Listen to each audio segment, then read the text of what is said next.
it's Congresswoman Rashida Tlaib. As you all know, the world has gathered in Scotland for the United Nations Climate Change Conference. They've come together to devise solutions to our worsening climate crisis.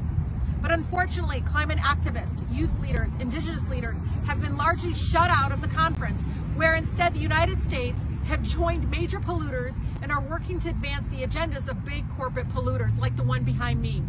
We keep hearing promises to get to, quote, net zero emissions, but net zero isn't real zero. It is a false solution to climate crisis when you think of net zero. So what net zero really means is that the biggest polluters, like BP, Exxon, and the Pentagon, get to keep polluting and releasing carbon dioxide into our atmosphere.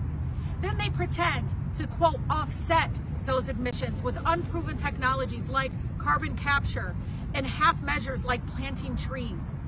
Net zero is a license to pollute Black and brown communities like the ones I represent. To see what net zero actually looks like in my district, come here to Stellantis Auto Plant in a majority Black community in the east side of Detroit.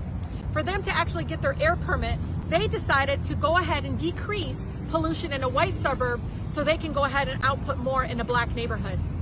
Stellantis' solution continues to be planting trees, dressing it up as green buffer zones, and hoping that my residents will shut up and go away. But we're not going anywhere. We've already asked for investigation from the state level on the odor that continues to pollute our neighborhood. And guess what? They were violating their air permit, not only once, twice, but we now know for a fact they violated their air permit 3 times. Net zero will not protect our frontline communities in the short term or the long term. Net zero is a license to pollute, and we should reject this as a false climate solution. What we need are real emissions reductions and having people-centered solutions at the table when we combat climate crisis.